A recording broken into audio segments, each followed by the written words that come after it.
This is the Horse Radio Network. This is episode 208 of the Stable Scoop Radio Show.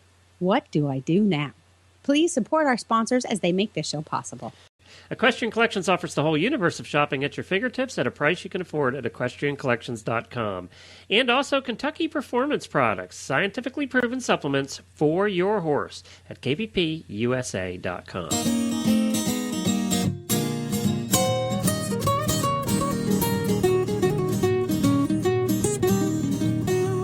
Welcome to the Stable Scoop, with weekly shows delivered right to you.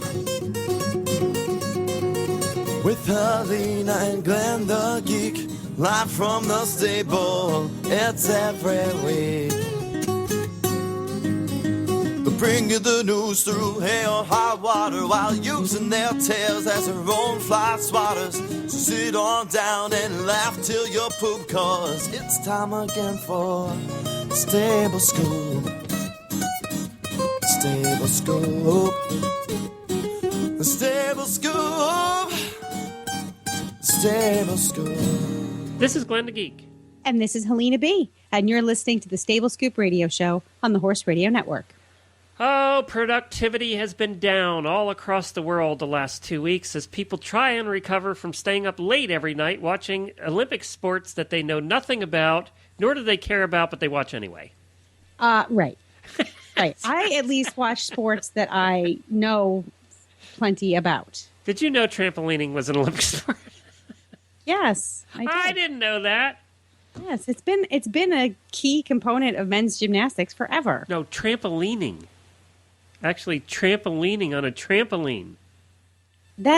Isn't that what you're talking about? The men's trampoline event? Well, not part of the gymnastics. This is separate. This is trampolining on a trampoline like you get in your backyard. Oh, that's right up there with table tennis, which I don't care who you are or how much those people sweat. It is not an athletic sport. Can I thank the Olympic Committee, though, on behalf of every man in the entire world for bringing beach volleyball onto the Olympics? Can I thank everybody for that? I just wanted to say that. Just get that out right now on behalf of all men everywhere. Mm-hmm. Uh-huh. It's the most wonderful. But you can watch the guys all half naked there playing beach volleyball. I can watch them half naked swimming up and down the pool. Yeah, but they're only in the pool and out of the pool. And what's going on over there in that other pool sport that I can't watch? Polo, water polo. They're just getting nasty under that water. What's going on there? It bores me. I have not watched water polo. I'm sorry. Pulling each other's bathing suits off under the water. Ew, really? Yeah, oh, God, I'm glad it caused a big thing. It caused a big thing. It actually went out live on, they were doing the underwater shot. Who did that? Who pulled who? American pulled one of the opponent's bathing suits and gave full shot of the boobies on the top. On the top? It was a female's? Yeah. Well, that's just fresh. That's fresh. Ooh. There's video for all the guys who missed it. You can just look it up. So right. Well, that went out live. So it's been. No wonder you've been watching water polo. Oh, actually, that's kind of hard to watch because you only see the tops of their heads bobbing around. I know exactly, which is why it's boring and I don't watch it. Yeah, but the horse sports have been terrific. United States hasn't fared so well. Neither has Canada. But boy, the British have. They really deserve. They worked hard, and they've deserved what they all the medals they've received during the equestrian time over there. How cute is Mr. Skelton, though? Yes. How cute! How Nick cute! Skelton. Of course, Nick broke his back here a while back and was laid up for a long time. He has like a replaced hip and knees. I mean, half his body is replaced. But he's out should there. Be in the geriatrics Olympics. He's out there in the Olympics. I'll join him there in a few years. Help them win gold in jumping. So.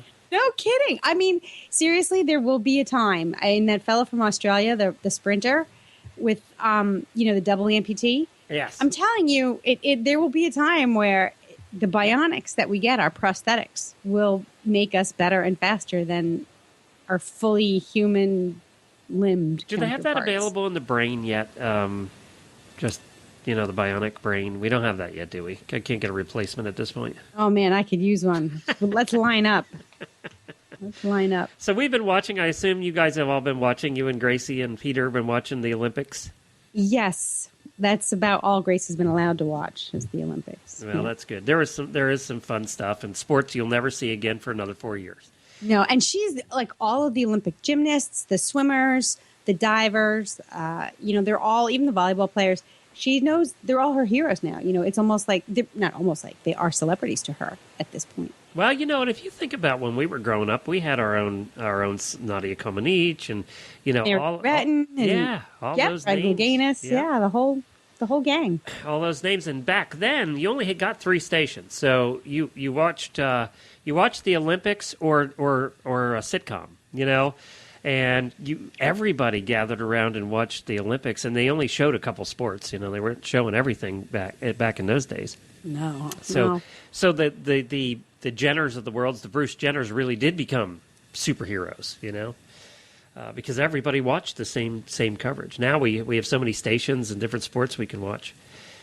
And I'd much rather have her look up to or idolize an Olympic athlete than somebody off the Disney Channel. Yeah. It's true. So to me, this is a good couple of days worth of television for her to watch. Terrific. Well, we're going to have an interesting show for you today.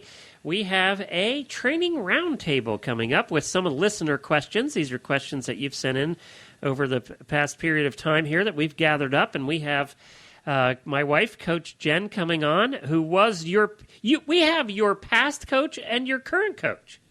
How did that happen? How did that happen? I'm going to be under the bus, aren't I? Somebody pack me away. Yeah, you They're should put me under the bus. be careful to wrangle this and keep it under control because it could go downhill quickly and not to your benefit. Yeah, I know. That's okay. You know what? I'm humble. I am a crappy rider. And if it starts going too bad against Helena, I have her mute button. I can just put her on mute.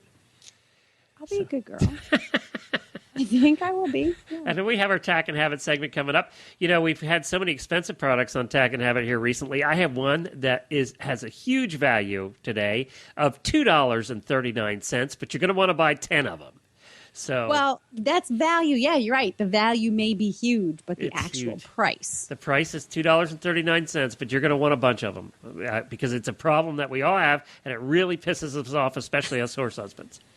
So we're going to talk about that in our Tack and Habit segment coming up later in the show as well.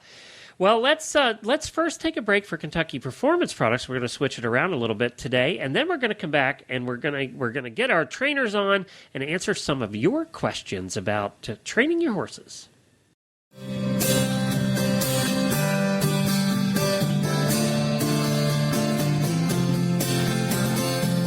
Hi, Glenn the Geek here from the Horse Radio Network, and I'm here with Karen from Kentucky Performance Products with a sensible supplementing tip of the week. We're going to talk about omega fatty acids' role in equine nutrition.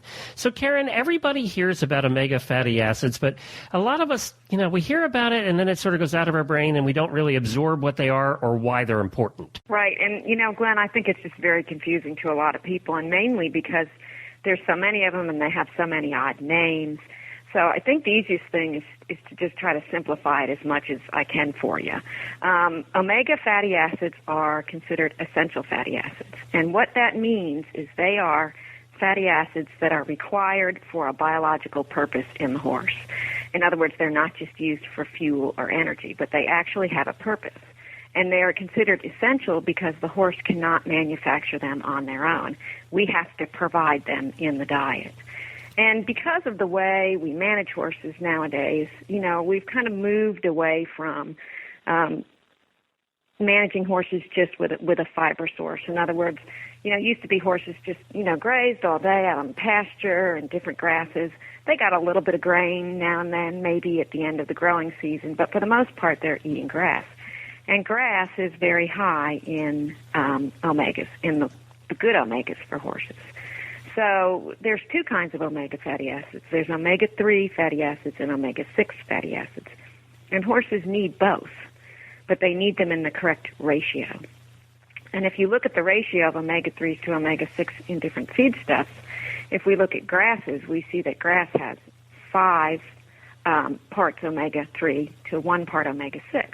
And since grass is really what horses would eat naturally, that leads us to believe that the ratio for omega-3s to omega-6 in a horse in nature would be more omega-3s than omega-6s.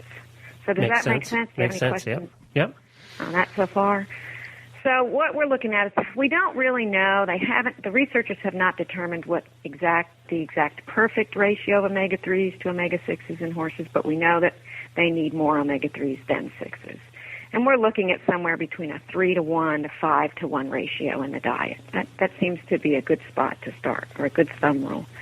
Unfortunately, because we've changed the way we manage horses over the years, we feed hay and we feed grain, and that has inverted the ratio. In other words, most of our horses are getting more omega-6s than they are omega-3s.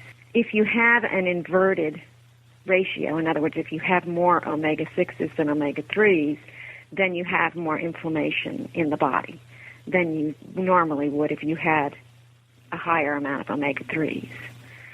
So the omega-3s, as they move through the system, tend to be anti-inflammatory, and the omega-6s, as they move through the system, tend to be pro-inflammatory.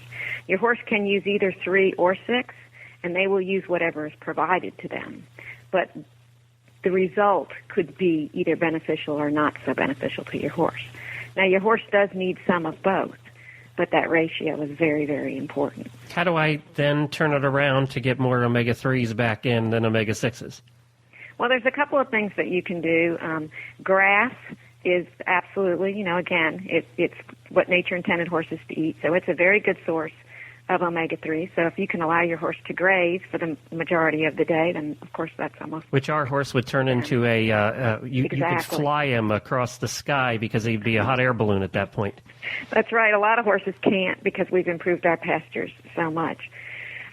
So using feeds that are lower in omega-6s and higher in omega-3s are something that you can do. Now, forages, both hay and pasture, will contain more omega-3s than omega-6s, so grass and hay is good for your horse, and we all know that, that needs to be the basis of your diet. Some oils will contain more omega-3s than 6s. A lot of people are using flaxseed now, and flax is higher in omega-3s than omega-6. Also, the fish oils, and a lot of fish oils are available over the counter now through supplementation. In fact, we have one called Contribute that is it's a combination of fish oil and flax oil, and it provides a complete complement of omega-3s. Okay. It has an 8-to-1 ratio of omega-3s to omega-6s, and it contains the plant and marine sources of omega-3s. Now, there's been some palatability issues with fish oil. I don't know if you've ever smelled some of the fish oils that are... Mm-hmm. Lots of horses will run to the back of their stall and just stand there going, oh, my right. God, Mom, what did you put in my feed tub? Some of the human pills are like that, too. Ooh, yeah, you can really take So we did a lot of research with our product, and we got a fish oil that just on its own smelled pretty good, and then we've added some flavor, some cherry flavor to it that has made it very palatable. So we have very few horses turning it down. And like anything, you have to introduce it slowly, and should introduce it slowly anyway to the horse. But we have very few horses that will turn it down. Well, that's terrific. It's good to learn. I never knew about the ratio between the 3s and the 6s. And, of course, you can find out more information on Kentucky Performance Products' new website. Has a terrific article on this, and we'll link to that in our show notes as well as on our Facebook page. Or you could just go to kppusa.com to find out more about omega fatty acids and the Contribute product. Just look under products.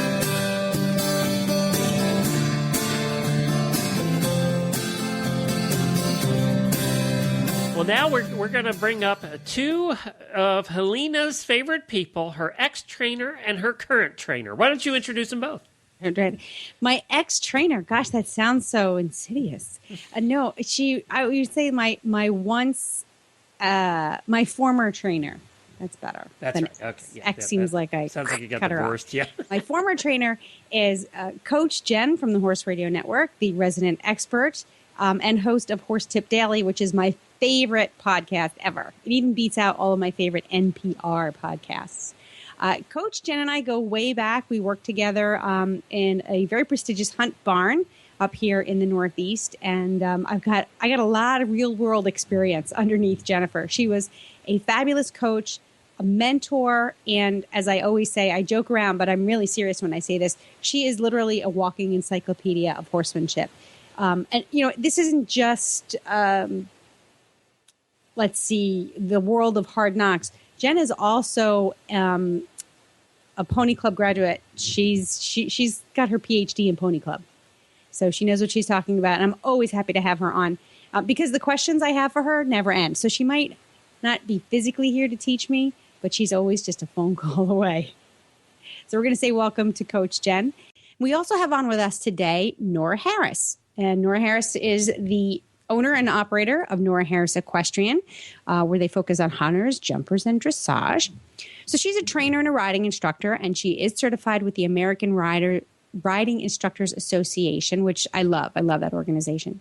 So she teaches horses and riders of all levels. And in fact, she takes Grace and I to some combined events because we're not really too big into the hunter jumper world. A little too subjective for Gracie at 9 years old.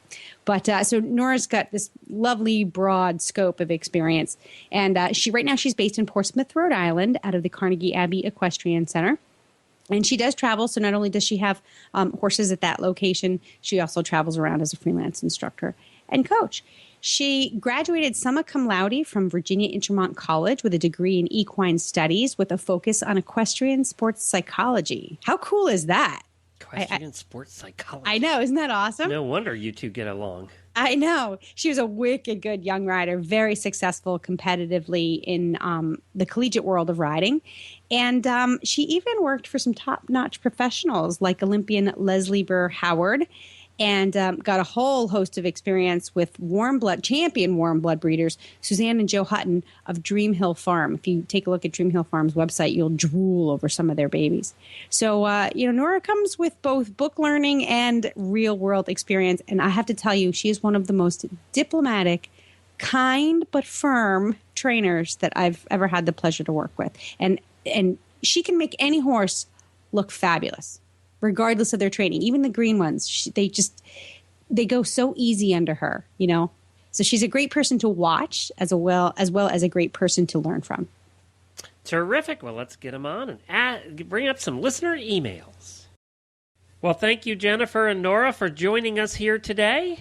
You're welcome. Thank you for having us. Now, I want to tell you guys that Helena is not off limits today. Just because she's the host, we have our current coach and her past coach. We don't want to, make sure, I just want to make sure you guys knew that. No respect is required, is what I'm saying. I think we'll be nice enough. Oh, jeez. See, that's not what I was counting on, Nora. That's not what I was counting on. No, not at all. But anyway, all right. He can do this because he's like 900 miles away. I haven't given her respect for 207 episodes. I don't know why you guys should start. But here we go. We have some listener questions. The first one is from Carol in Indiana. And she wrote in and asked, by the way, apologize to the listeners if these are like 2 years old and we're just digging them out now. So, that would be I'm sure they've solved their problems or sold the horse, one or the other, since then.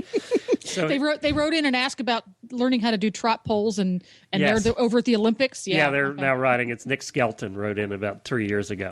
Now over there riding. All right, here we go. This one, my horse is lazy. I have to carry a crop and wear spurs just to keep him going. What can I do to pep him up? I show in long stirrup and novice hunter divisions. So who wants to lead off on that one? I think Helena should. Oh, I should. Helena, what do you do to get your lazy horse to go forward? I teach him how to buck. That's what I do. It's funny because the two choices that come to my mind are spurs or a crop. And I'm sort of I guess if you had a word for me, it would be a simplist, because I like to go as au naturel as possible when I'm riding. So I don't want to ride with spurs, but I really don't want to have to use, all these extra aids or whatever. So I try to think of, which is the least obtrusive? Which is going to get my horse to go forward without creating additional problems? So I decided that spurs would be the way to go because they're multi-useful. You know, not only can they help my horse go forward, but if I need a little extra power or strength or clarity in my lateral leg aids, the spur can sometimes help me with that as well. So I went with the teeny tiny little baby spur. And I'll tell you, Brody is slow. He's a pokey little puppy when he's out doing ring work in my field. He's not really interested in just kind of going around in circles. And I don't blame him. So I went with a tiny little spur, and that made all the difference in the world in us working towards getting him fit and just riding around on an oval. I you know, and the to use it like a dressage whip or to use a crop, I'm afraid, to be honest with you, because the last time I actually used a stick on a horse, he bucked me off. You were there. I remember that. Yes. Ooh. I was so not expecting it, so I was really loose in the tack. I was just like, I was trying to get him to canter. And yeah, I remember Nora's like, go ahead, go with the stick, because he was just being a little piggy poo. And yeah, I tapped him with the stick, and kaboom, dirt sandwich. Nora? I kind of agree with that. I like to put a little spur on my riders as opposed to a lot of stick, especially if you don't know the horse. There always seems to be a lot of aggression involved also when you're using a crop on a horse. And I don't think that kind of emotional action is always a positive factor for a horse. I think it sometimes creates more problems or a more sour horse that feels like it's being attacked than actually brightens them up and gets them to go forward. So I agree. I think that the spur is a better choice for the most part. Because you can use it or not use it, whereas a stick, it's just you use it. You know, it's hard to tap lightly or not. I mean, you can control the strength or power in your use of the stick, but I think you have a lot more control over the intensity of the aid with a spur as opposed to a stick. As long as you have control over your legs, of course. True. So for the beginners, that isn't always a good option, but I think for the experienced rider who has leg control, that's the best bet in my book. Ooh. Jennifer? Well, I'm going to come at it from a different angle, since Carol says she carries a whip and uses spurs. Yeah, she uses them both already. So then what do you do, you know? So what I'm guessing is she has taught her horse that whips and spurs are to be ignored and they don't really mean anything at all, which I'm sure you've seen this again and again, Nora. The rider who carries a whip, either it's a little short crop or a big long dressage whip, and they tap the horse, and they tap the horse, and they tap the horse, and they tap the horse, and they tap the horse. And after, 6 or 8 million taps, the horse says, well, that doesn't mean a daggone thing to me, so let's just ignore it. And then they get a bigger whip. Mm. You see that a lot, you know? Yeah. So I'm going to throw Carol under the bus and say, Carol, this is a communication problem, and you're the one that's not communicating. You need to reteach what forward is. The horse just obviously doesn't know, and whatever aids you're using with your stick and your crop and your legs aren't getting the point across. So a really easy, fun exercise to do this with, and I see it all the time in clinics that I go to, is transitions between gaits and within gaits. That means you can go from walk to trot to walk, from walk to canter to walk, from fast trot to slow trot. That is not real important. The importance is that you get an effective transition and you get a timely transition. So when you say from walk to trot, you go from walk to trot and you do it now. That may mean you need to change up your aids a little bit. When you think about it, how often do we do a transition when we're riding every day? Helena, when you ride in a given day, if you're not working on transitions, and I know you just got a new horse, so you're working on lots of stuff, how many circles do you do before you do a transition to something else? 3, 4. 4. Yeah. So you'll do 5 or 6 or 7 minutes of trot work, and then you'll walk. Right. Well, so that doesn't create a lot of transitions. No, right. unless I'm working on transitions. Well, unless you're working on transitions. And I know you work on transitions. I do. I try to incorporate transitions into my work. So in those 4 or 5 minutes, I do try to throw in a couple of transitions. I'll come down from a trot right to a halt and then right back up into trot again. So I do kind of mix it up. Number one, to make sure the horse is listening, but number two, to make sure he's using the hind end, because I tend to find horses that like to drag themselves around on their front end. Yeah. But I'm different. That's me. So if you're doing that, and let's say you're practicing transitions, you're going from walk to trot, and you're going from halt to trot, and you're using those 3 back and forth and back and forth. And after about a half an hour, the horse gets more sluggish. What's going wrong? The rider is obviously telling the horse the wrong signal. He's getting the trot, but for some reason he's being demotivated. So again, rider error, Carol. It's not the horse. He's being demotivated. It's never the horse. But could we also say that maybe, is it possible that the horse just doesn't want to go forward because he doesn't feel well? Exactly. Well, and we have to assume that because there's only 2 reasons the horse won't move forward, either a physical barrier or a mental one. And we're going to assume that there's no physical barrier. So let's say that for the purposes of our conversation today, we're going to rule out the physical barriers. We're going to say that Carol has gone ahead and said, you know what, all things being equal, my horse is otherwise healthy and fine. He goes forward freely when not under saddle. I mean, that's... Well, another option to look at it is to how to make the horse fresher in the mind. If all training aids are going well, then why not take the horse out of the ring and see if we can perk his interests and make life a little bit more interesting for him. Of course, you think he's just bored. There, yeah. A lot of times they do get bored, especially I know with a lot of the hunter type, equitation type horses, they do just go around and around and around.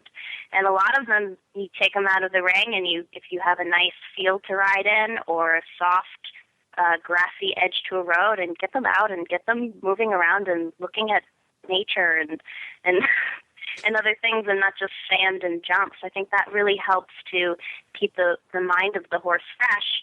And then when you return to the ring, sometimes that freshness stays, and that would be good sort idea. of an easy fix.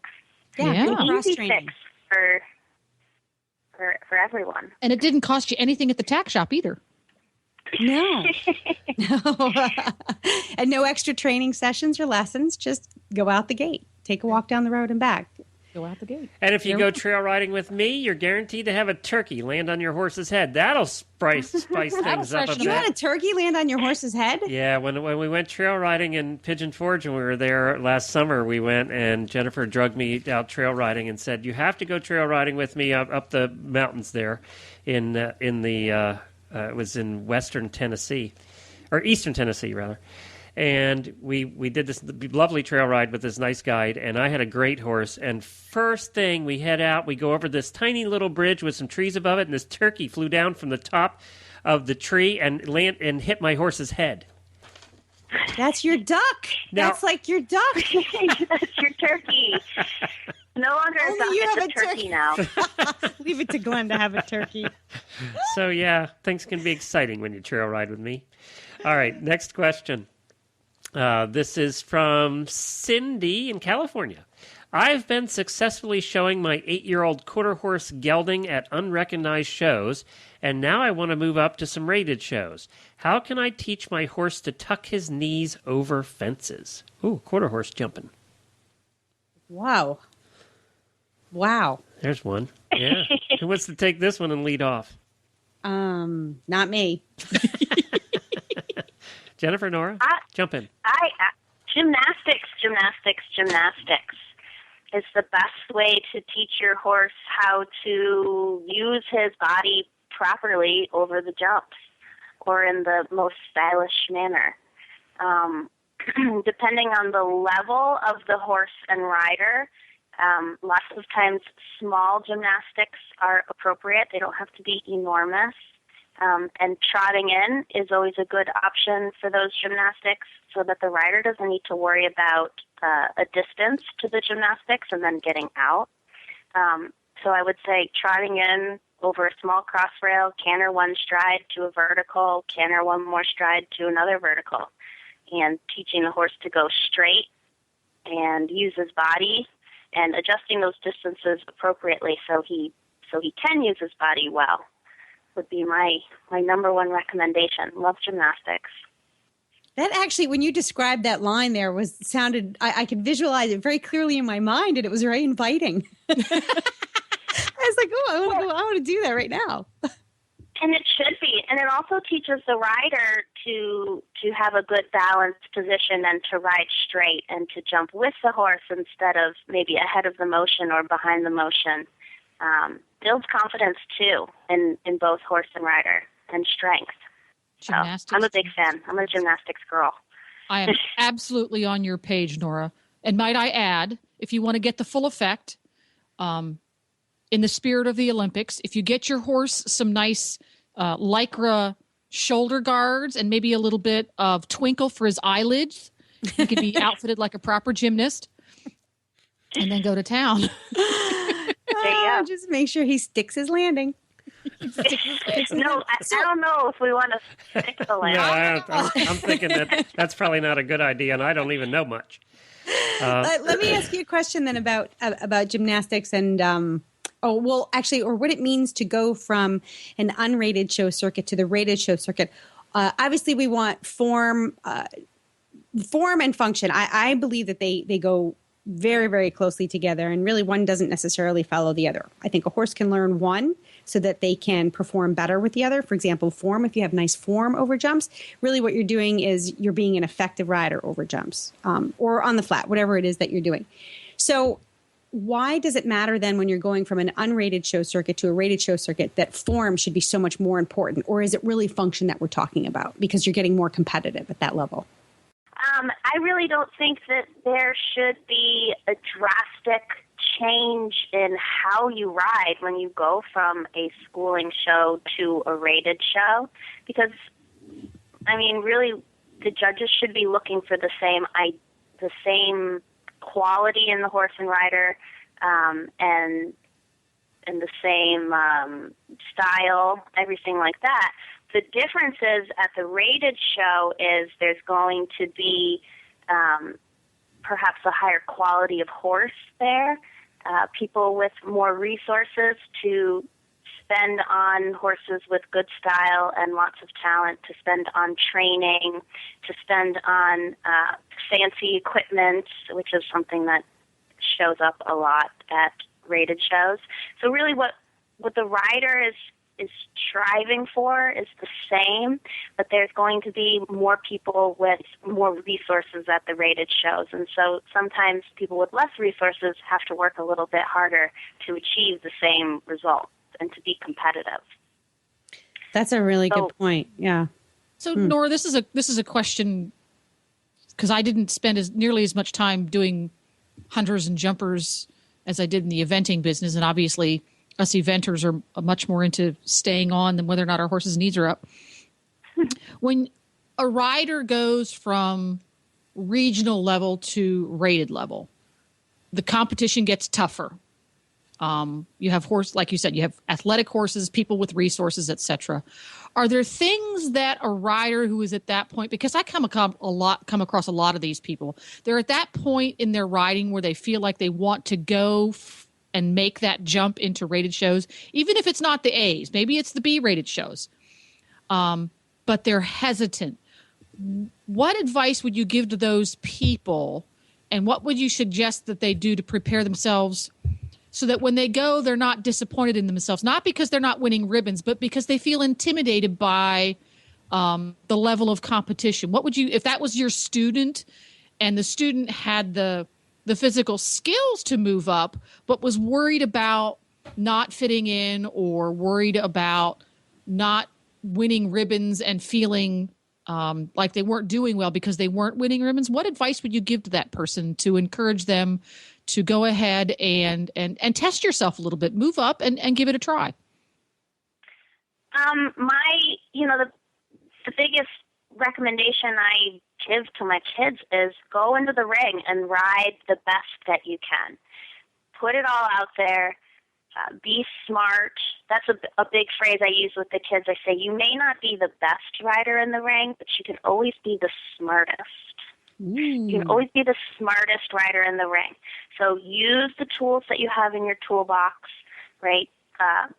Be thinking ahead of what you're doing, and give it your best go. Lay down the best trip that you can. And then it's really up to the other riders. I mean, you can't control who shows up. You can't control if there's a nicer hunter or one that jumps in better form. But you can put your horse at the best place in front of those jumps and give him the best chance to show off his best form. And that's all you can do. You can't control who else shows up in the ring that day.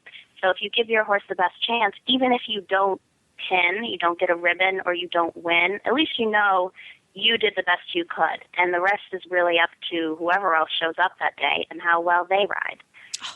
So Excellent. Giving it your all. That's kind of the recommendation. Be smart and ride well, and that's all you can do.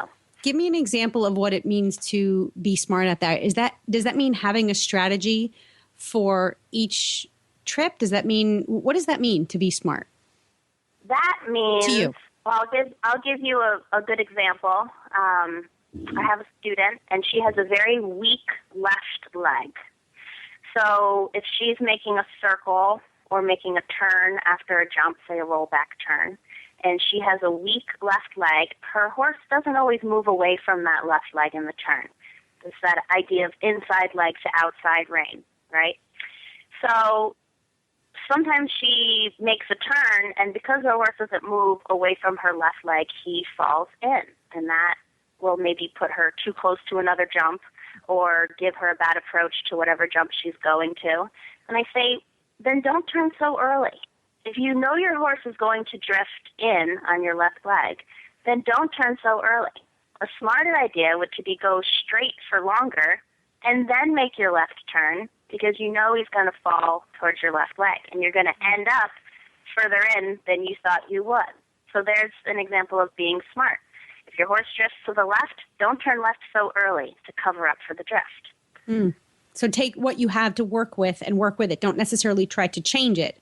She's not going to increase the strength in her left leg overnight. So if she does have a weak left leg, that's what she has to work with. Strategize to accommodate.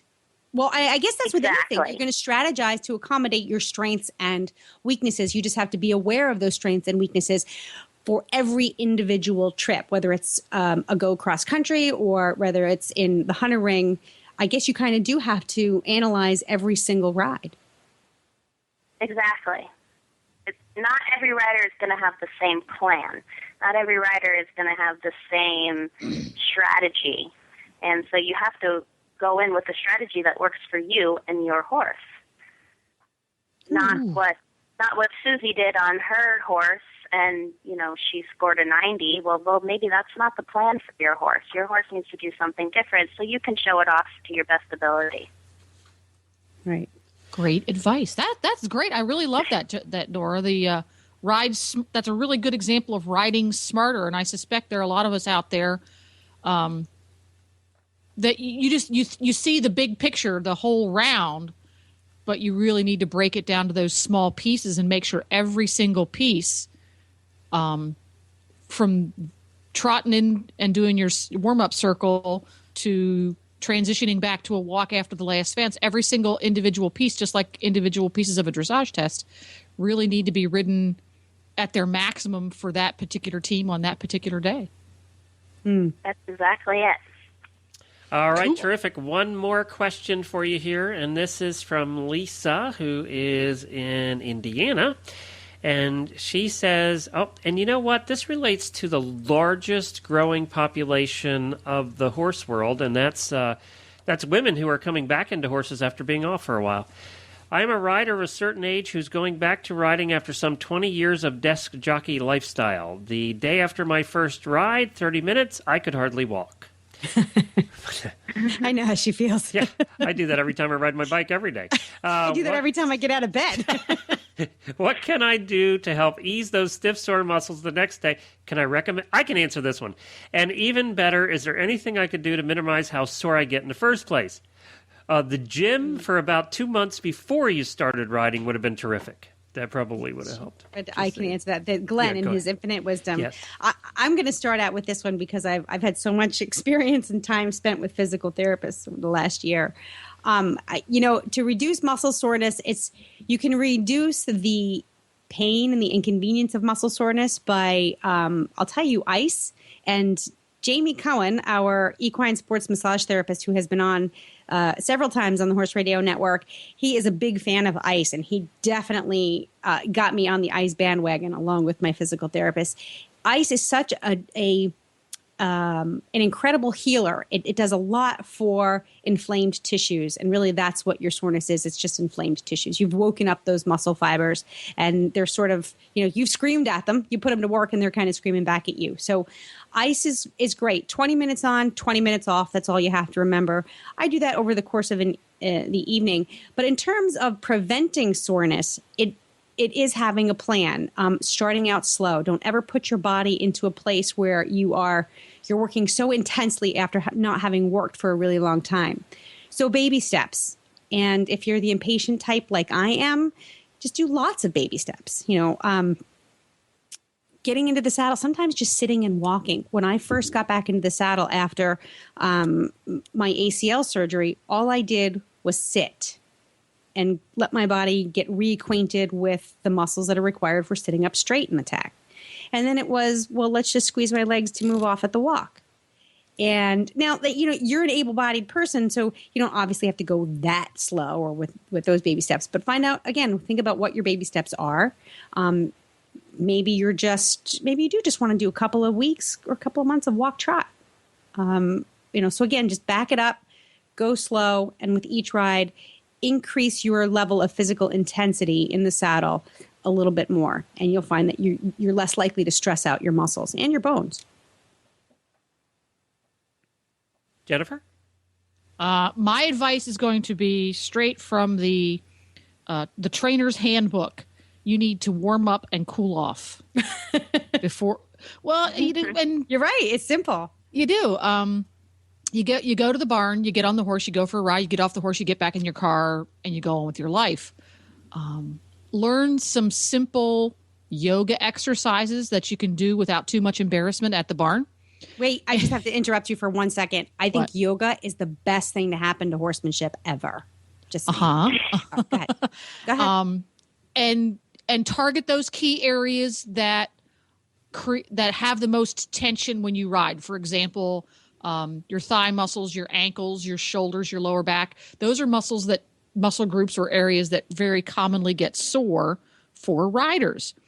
So find yoga exercises that help you to relax and stretch those sections. Do them before you ride. And just as importantly, do them after you ride and do them between your rides. And it will go a long, long way. Just make sure that when you do stretch anything, you warm up the muscle first. So for some people, that could just be walking. It could be light warm up, moving around, a little bit of light cardio to get the heat built up in the muscles. Because I guess now we're starting to learn that you don't want to stretch cold muscles. That can make you more prone to injury. Or it could just be throwing on a heating blanket or rubbing your muscles. Sometimes I just rub my quads because my quads and hamstrings are the ones that are first to go whenever I get to doing something really physical. So sometimes I just take my hands and rub them up and down my quads and my hamstrings just to get a little bit of heat before I stretch them. This is a revelation. Now I know why we eat appetizers first. You're warming up. You're warming them up. You're warming up your mouth, your stomach. You're getting them all ready to go for the main course. Makes sense. Could be. Nora, did you have anything you wanted to add to that? No, I agree with Jennifer and Helena. Stretching.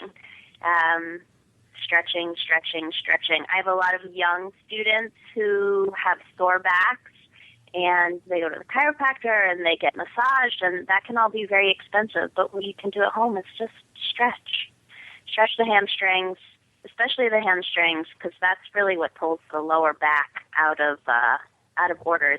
Hamstrings and hip flexors. So, the hip flexors. Stretching. Yeah, they're like flexors. iron.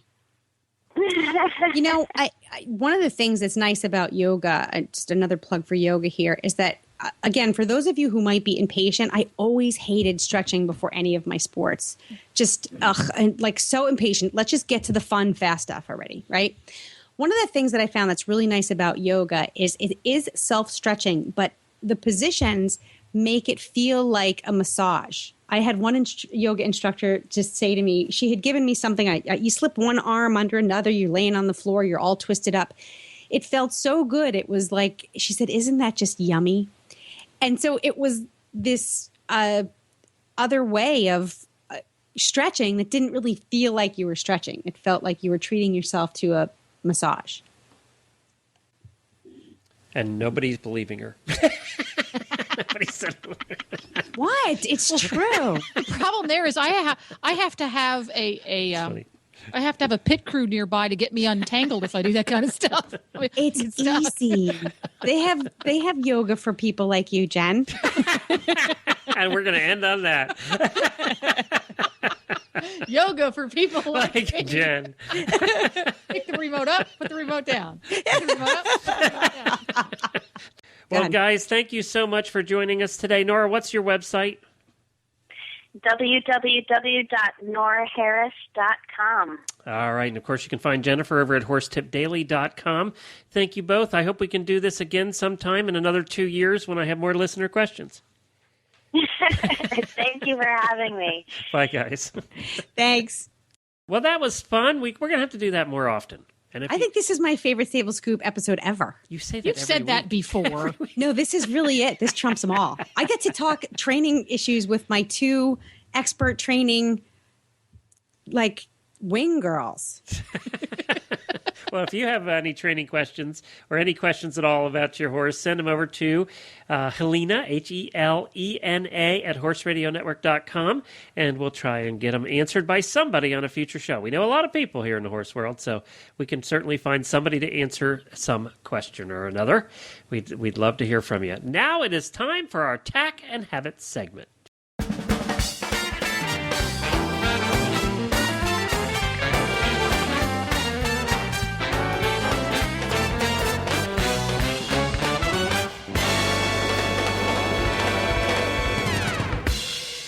Today's Tack and Habit segment is sponsored by Equestrian Collections, and I'm going to let you hear the Equestrian Collections Product of the Week commercial because this is also the product I chose, and it just is kind of a coincidence here, so we're going to hear this first. Hi, Glenn here from the Horse Radio Network with Debbie from Equestrian Collections with the Equestrian Collections Product of the Week. Hi, Glenn. You know, I want to ask all of our listeners, doesn't it just make you crazy when your spray bottle just doesn't work? It either leaks or it breaks and you're squishing that thing and nothing comes out and you can't get underneath your horse. Well, I have the perfect product. It's the Kelly Just Anyway spray bottle nozzle. For less than $2.50, we send you this spray bottle nozzle. You can put it in any spray bottle, you know, of the normal size that you use for your fly spray and stuff. And you can go underneath the horse. It works upside down. It works. And it doesn't leak? It doesn't leak. And, you know, it doesn't break. These things, I am always throwing them out and getting new ones in. And these are really, really good. We use them here, and we just think they're great. It's a 9-inch little hose there, but you can cut that off if you have a shorter bottle. So, you know, it works in several other types of bottles.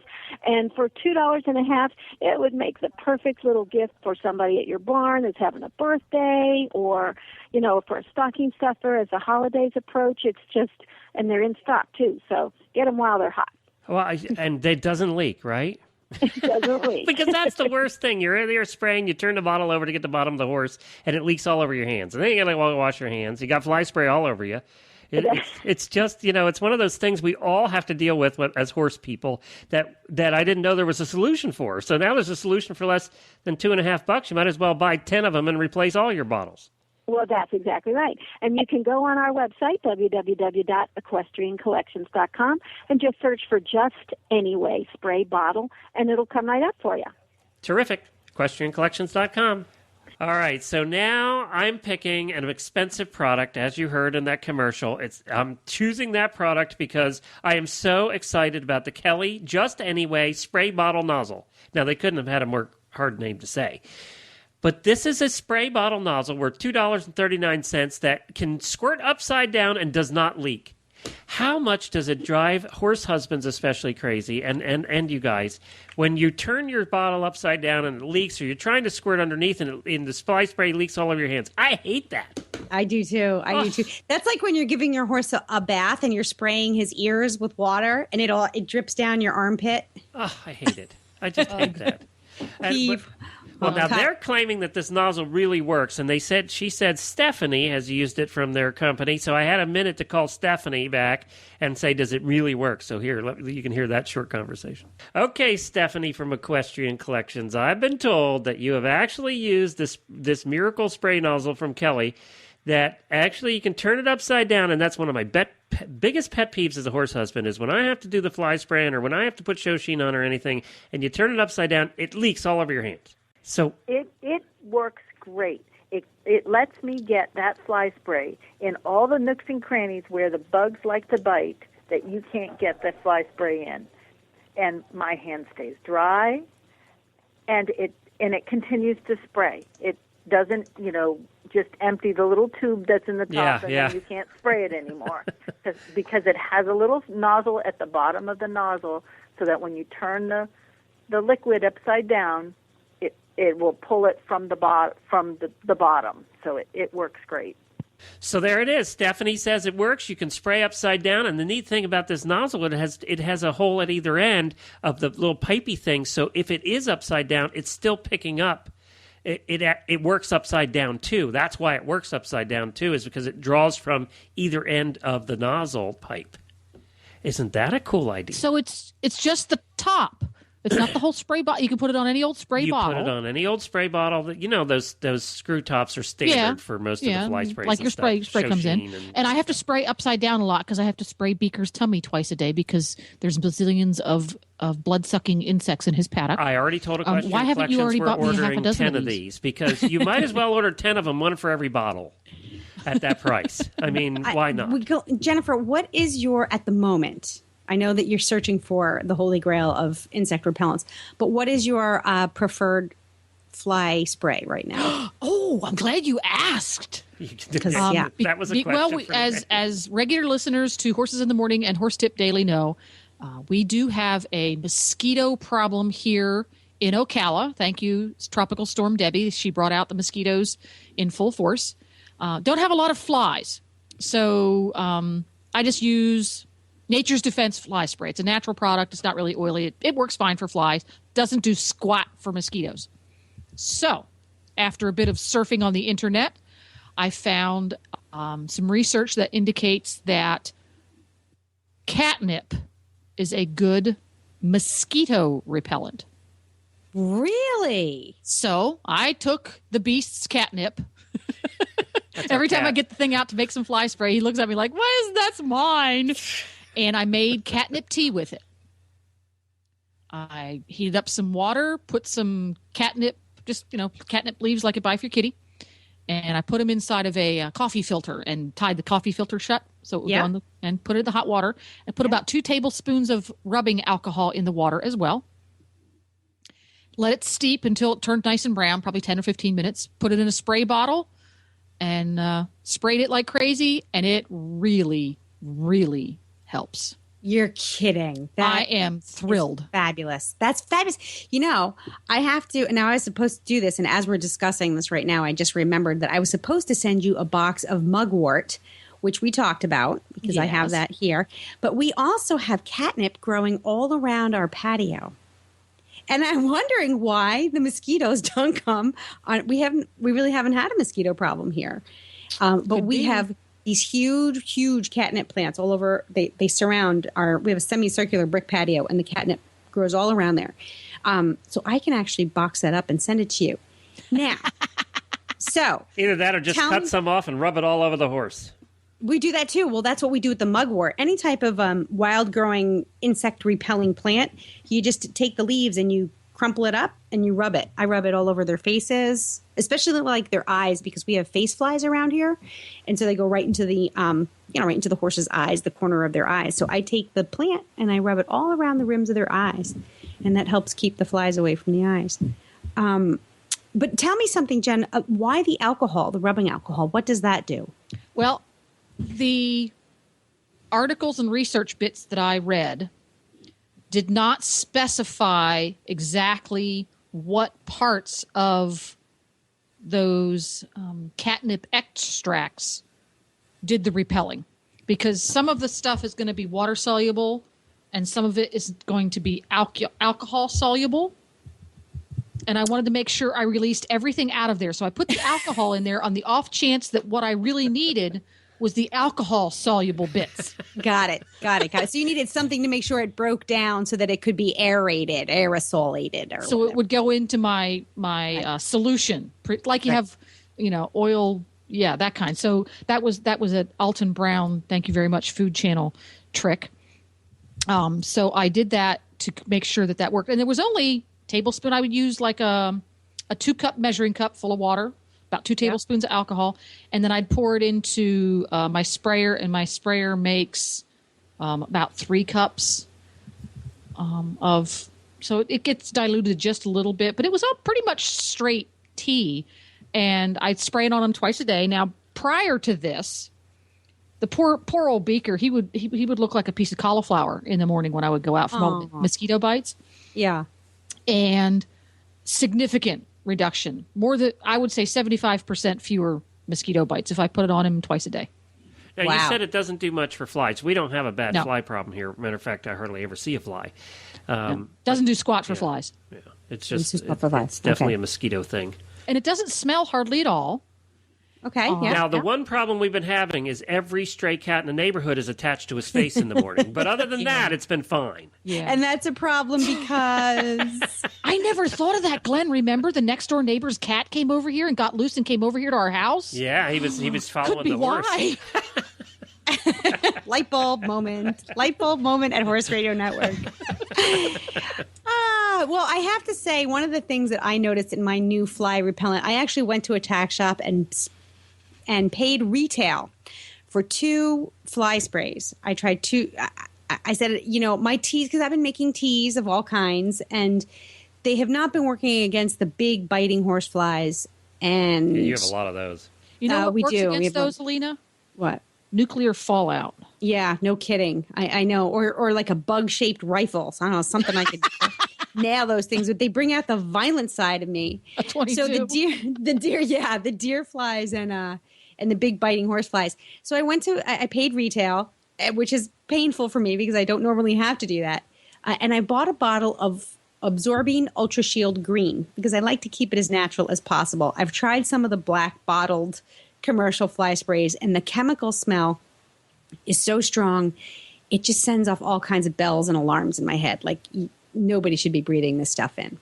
So I went for the Ultra Shield because it's green, and I am so pleased. A lot of the other fly sprays say, you only have to put it on every 14 days, every 5 days. This says every couple of hours, like every 8 hours, which I thought, well, at least that's a little more realistic claim. It's honest. It's honest. So that means to me, every 4 hours or 5 hours, I go out and give them a little reapply.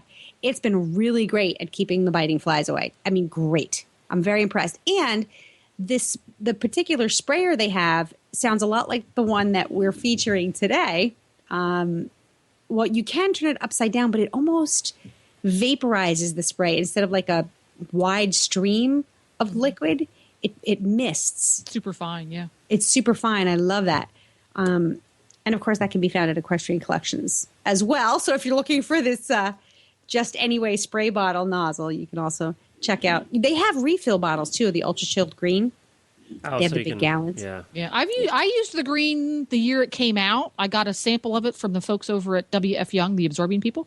Yep. To help, just wanted some feedback on testing, and I had the same result. I used it last summer in Kentucky, and I was very pleased. In Kentucky, biting flies like you have, we have the little black, what we used to call house flies, like crazy. Yeah. And I found it to be very effective. The horses weren't offended by the smell. It didn't have any issues with rashes and stuff.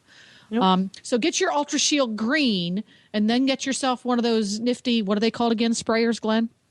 Kelly Just Anyway spray bottle nozzle. Yeah, the Kelly spray nozzle, and you'll be set for the summer. And I did also buy a second fly spray for testing purposes. Yeah. I bought, well, many years ago, I worked for, I had a client, a woman by the name of Jenny Elliott, who started a company called Comcoat. I don't know if you guys have ever heard of Comcoat. Yeah.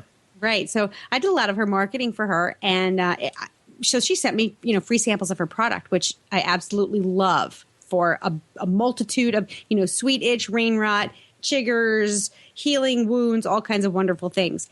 And so the company has since been sold, and it's now owned by ManaPro, which I know, Jen, you've had some good luck with their products. I think they're a pretty good company. So they have taken some of that original Comcoat formula and put it into a fly repellent. So I did buy a bottle of that, and I'm going to compare to see how well it does against the Ultra Shield. And we'll have a report on that in a future show. Well, you can find all of these products we're talking about, and especially the spray bottle nozzle, which now I have to order 10 of. EquestrianCollections.com. Just search for spray bottle nozzle, and you'll find it in there. And as I said, it's expensive, $2.30. But you won't get all gunked up anymore. Well, that's it for this week, everybody. Thank you so much for joining us. We really appreciate you being here.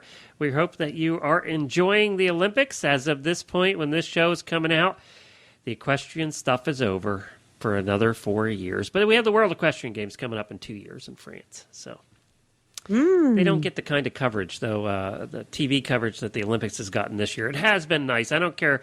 All these people picking on NBC for their coverage, in past years, you've never been able to watch what you could watch this year We've never seen every test of every horse event. So that has been nice to be able to see. Yes. And I've been up at the crack of time. Yeah, watching it, yep. It has been very distracting. Now everybody next week can get back to work.